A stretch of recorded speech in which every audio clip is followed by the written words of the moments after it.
We got us a corpse and cartridge occasion. A couple of days ago, the developers finally unveiled their highly anticipated balance update. All the balance updates prior were just fixing, as they said, bugs and glitches, things that was unintended, like the flash being so overpowered at the beginning of the game. That was a bug. They fixed it. So this update, this was actually buffing and nerfing characters and moving around the power scaling. A YouTuber by the name of Kirby GG made this very interesting chart that very simply explains the buffing and nerfing of characters. Now, we all know that Tekken 8 had some ups and a lot of downs. This update is the start to them getting back on track. Not only the patch notes itself, but if you watch the trailer, you will see they were emphasizing a lot of free elements. They didn't say anything about a battle pass, a shop, or any of that stuff. They're really trying to fix their image because over the last couple of months, it's been severely damaged. I will say this. All of the top players have been complaining about this game not being fun or not being the same as past games or whatever the case may be. But Chikarin,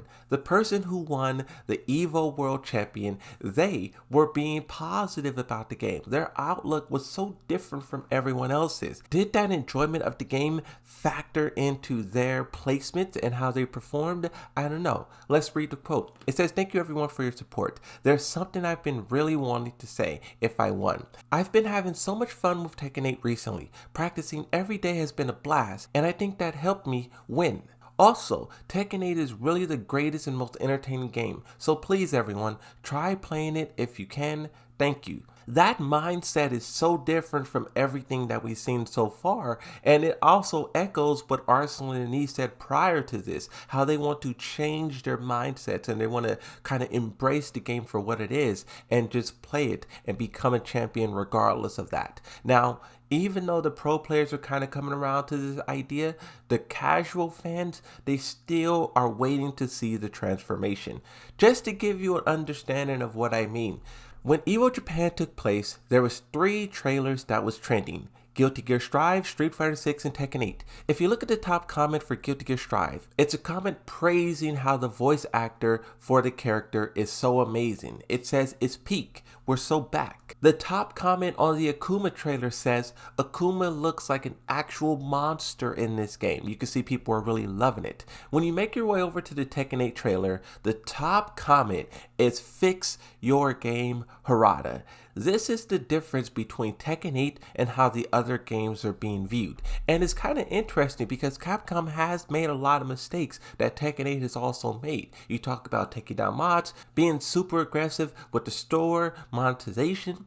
I just think Tekken 8 fumbling in other aspects in terms of balancing and whatnot kind of put it behind that game. And also Street Fighter 6, they have some very fascinating DLC. Now let's talk about the DLC. Of course, Eddie was announced. There's this chaos going on. I made a video about it yesterday where I was talking about the 333 Eddie bot spam. Go check that out. But for Lidia, so there's 2 different ways people are talking about Lidia. One, people say, why did you bring this Tekken 7 character back so soon? I knew she would eventually make her way into the game, but so soon is not so hyped to me. This is why I don't really buy season passes before the characters are revealed, because you don't really know who you're paying for, and if the characters are trash, it just ends up feeling like a waste of money. That's one way people are looking at it. The second way is people are comparing Lidia to Nina. These 2 characters, a side-by-side comparison, I mean, you can't really tell the difference between them. The hairs is a little bit of a different color.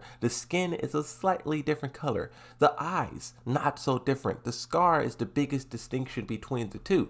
And although I get where this is coming from, I think this comes from the way that Tekken 8 does female characters generally. Like if we look at some of the other female characters and their faces, they don't really do that much in showing the difference between them.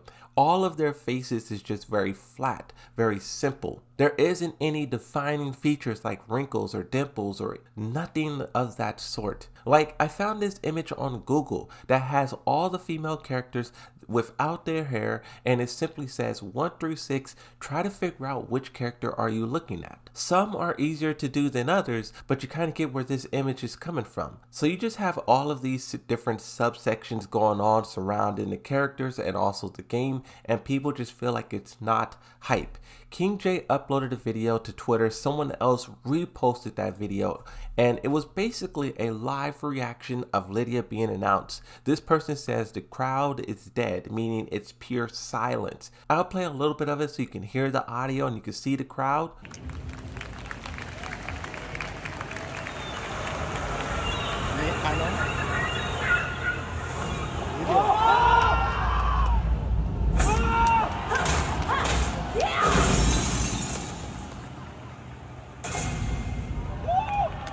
A lot of people were using this to point at the fact that one, Lydia's a boring character, and two, that Tekken 8 just once again is not doing the best. Now, Michael Murray responded to this, and I think his response is it's true to a certain extent.